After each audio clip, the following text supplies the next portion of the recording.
Olá, esse é o Caminho Legal. No programa de hoje vamos falar sobre acordos de não persecução civil na Lei de Improbidade Administrativa. Nosso convidado é o Procurador do Estado de Mato Grosso do Sul e mestrando em Processo Civil pela PUC São Paulo, Julizar Barbosa Trindade Júnior. Seja muito bem-vindo, Dr. Julizar. Muito obrigado, Ana. Muito obrigado. É uma satisfação estar aqui hoje. Em dezembro de 2019, com a alteração trazida pela Lei 13.964, denominada Pacote Anticrime, a Lei de Improbidade Administrativa passou a permitir acordos de não persecução civil. Quando ouvimos esse termo, Dr. Julizar, ele nos remete à ideia de uma negociação, de um caminho para a consensualidade. O que seria esse acordo? Exatamente, Ana. O acordo de não persecução civil que veio a ser permitido agora na Lei de Improbidade Administrativa, em 2019, pelo pacote anticrime, ele nada mais é do que um negócio jurídico celebrado entre o ente legitimado para propor a ação de improbidade administrativa e o investigado, ou demandado pelo ato de improbidade administrativa. Esse acordo tem a finalidade de ajustar consensualmente, de comum acordo, as cominações previstas na lei de improbidade, sejam elas propriamente sancionatórias ou reparatórias, com essas pessoas, com os investigados ou acusados pela prática do ato, quando não há uma resistência por parte dessas pessoas. O benefício para o ente legitimado é claro, ele consegue obter ali o cumprimento da cominação, o cumprimento da sanção ou da reparação do dano, de forma célere, de forma efetiva, de forma eficiente. Por sua vez, em contrapartida, para o acusado ou demandado pelo ato de improbidade administrativa, é oferecida a ele a atratividade de ter essa sanção reduzida ou ao menos, ou às vezes até isentada. Esse acordo pode ser firmado com parte dos agentes integrantes do polo passivo da ação ou só é possível com a inserção de todos? A jurisprudência já se firmou, especialmente no âmbito do STJ, de que é impossível você ter o ajuizamento de uma ação de improbidade administrativa apenas contra particulares. Então, necessariamente, tem que figurar no polo passivo dessa ação de improbidade um agente público. Então, se a gente imaginar, hipotetizar uma situação em que o acordo for celebrado com todos os agentes públicos envolvidos pelos atos, jamais você poderia ter uma ação depois ajuizada só contra os particulares. Nessa situação, veja, tem que ter muito cuidado, senão a gente pode estar firmando o acordo e, na sequência, você está criando uma impunidade para esse particular que muitas vezes se recusou a celebrar o acordo justamente já sabendo que ao depois não vai poder ser demandado numa ação de improbidade administrativa. Nesse cenário, Dr. Julizar, é possível um equilíbrio entre, de um lado, o interesse do demandado e, de outro, do poder público? Como que fica nesse cenário o princípio da indisponibilidade do interesse público? Interessante, Ana, muito interessante, porque o acordo, para que ele possa ser pactuado, ele tem que ser atrativo. Ele tem que apresentar vantagens para o agente investigado, ou demandado pelo ato de improbidade administrativa. Por outro lado, o acordo não pode ir ao ponto de tornar a prática da improbidade administrativa seguida por um acordo até lucrativa, até vantajosa. Então é preciso ter esse equilíbrio, tem que sempre ser prestigiado nos acordos o interesse público. Poderia-se falar num direito subjetivo a se firmar o acordo por parte do investigado ou demandado, Dr. Julizar? Ana, há consenso de que não há um direito subjetivo por parte daquele demandado ou investigado pela prática do ato de improbidade administrativa para o acordo.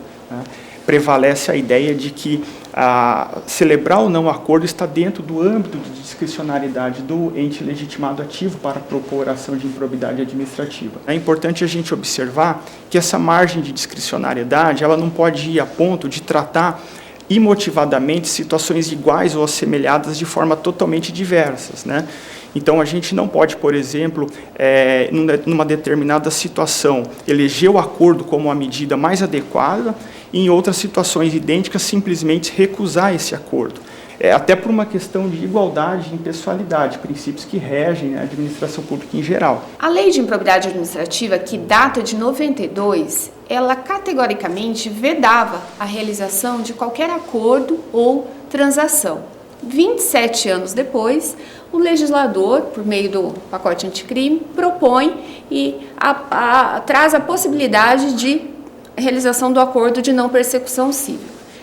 Aqui, qual a causa que o senhor atribui para essa mudança de direção do poder público? Essa virada de chave para a consensualidade no campo sancionatório, ela é diretamente relacionada, de certo modo, ao reconhecimento da insuficiência dos métodos tradicionais de investigação e de sancionamento em face do aperfeiçoamento, da complexidade, da sofisticação das organizações ilícitas. Em determinadas situações, se você não negociar com um dos infratores, você jamais vai conseguir descobrir toda a extensão subjetiva e objetiva daquele ilícito. E a gente pode dizer que, em determinado momento, o direito sancionador ele chegou no seguinte dilema: negociar e punir, ou não negociar e aceitar esse crescimento da impunidade, né? De outro lado, de certo modo, a improbidade administrativa ela veio sendo desafiada pelo direito penal, uma modalidade que a gente sabe mais gravosa de sancionamento. A gente sabe que desde 1995, por exemplo, já se permitia a suspensão condicional do processo, né? Mas esse desafio imposto para a improbidade administrativa ele ganhou grande relevo em 2013, com um acordo de colaboração premiado, né? Então, em determinadas situações, você poderia ali flexibilizar a obrigatoriedade da ação penal, mas não poderia, por exemplo, negociar no campo da improbidade administrativa, né? Essa incoerência no Brasil ela ficava mais evidente quando um mesmo fato ele era tipificado no direito penal e, ao mesmo tempo, ele era categorizado como improbidade administrativa. Então, essa mudança no modelo do sancionamento, ela vem necessariamente com a colaboração probatória por parte do demandado? É admitida que você possa fazer o acordo desde que, dentro daquela situação concreta, o interesse público seja melhor satisfeito com a celeridade, com a efetividade, com a economia. Porém, a gente sabe que em determinadas situações, a depender da complexidade, da quantidade de participantes, essa exigência de colaboração probatória pode estar dentro do âmbito de discricionariedade do ente legitimado à propor-ação, no sentido de que ele se recusar ao acordo dentro daquela situação concreta, se o demandado ou investigado não aceitar trazer provas, trazer elementos, revelar o que sabe sobre o ilícito, né? De outro modo, também é interessante observar que, se a colaboração probatória fosse uma exigência, jamais você pactuaria um acordo em determinadas situações de improbidade de menor complexidade ou em que tem apenas um agente. Então, você estaria reservando injustamente o acordo apenas para aqueles demandados por atos mais complexos e mais graves, o que aparentemente não é a melhor solução, né? A ação de improbidade, uma das sanções é o ressarcimento ao erário. Poderíamos pensar num acordo, em uma ação decorrente de prejuízo ao erário, sem que haja um ressarcimento integral dos danos causados? A grande maioria das normatizações que regulamentam a NPC, isso no âmbito do Conselho Nacional do Ministério Público, do MPF, nas normativas estaduais, ela estabelece essa margem mínima.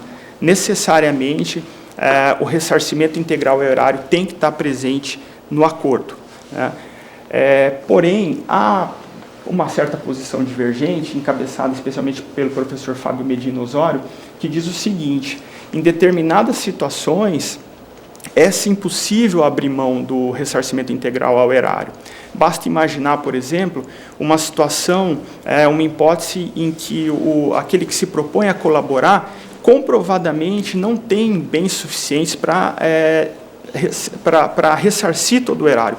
Porém, ele se dispõe a revelar toda a extensão objetiva e subjetiva do ilícito. No tema do ressarcimento integral, é interessante também a gente observar que a jurisprudência do STJ, ela se firmou, embora a lei de improbidade administrativa seja silente, ela se firmou no sentido de que essa responsabilidade pelo ressarcimento ao erário, ela é solidária, né?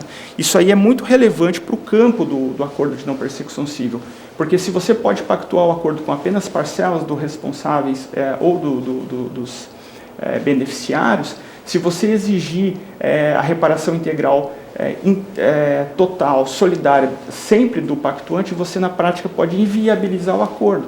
Basta imaginar alguém que tem uma posição subalterna, por exemplo, na organização ilícita. Essa pessoa jamais poderia celebrar o acordo e revelar, fazer descobrir tudo o que aconteceu, porque ela jamais vai ter condição de responder solidariamente pela integralidade da reparação do dano. Gostaria que você abordasse o contexto legislativo da expansão da consensualidade. Há uma diretriz nacional acerca dos requisitos e das condições para esse acordo? Ana, ao final de 2019, quando o pacote anticrime veio a permitir o acordo de não persecução civil no campo da improbidade administrativa, o projeto inicial previa determinados requisitos. Houve um veto à época e hoje o que a gente tem é o seguinte: a lei permite o acordo, porém ela é silente quanto aos seus requisitos, quanto às suas condições. Isso aí não impediu que acordos por todo o Brasil fossem celebrados e também não impediu que as normativas internas do Ministério Público dos Estados, do Ministério Público Federal, do próprio Conselho Nacional do Ministério Público viessem a regulamentar o seu acordo. Independentemente dessa existência de normatização ou não, é sempre importante a gente ter presente que o acordo necessariamente ele tem que atender ao interesse público. O senhor mencionou que os órgãos do Ministério Público, tanto estadual quanto federal, já têm caminhado para a regulamentação da atuação funcional. Mas esses acordos têm ocorrido efetivamente na prática? Tem, Ana, tem. A gente tem situações muito interessantes, inclusive. Vale citar um exemplo, por exemplo, um acordo firmado pelo Ministério Público de São Paulo em face de uma empresa já condenada, veja só, em primeiro grau, na sanção de proibição de contratar com o poder público. Essa empresa ela tinha por objeto a locação de equipamentos médicos hospitalares.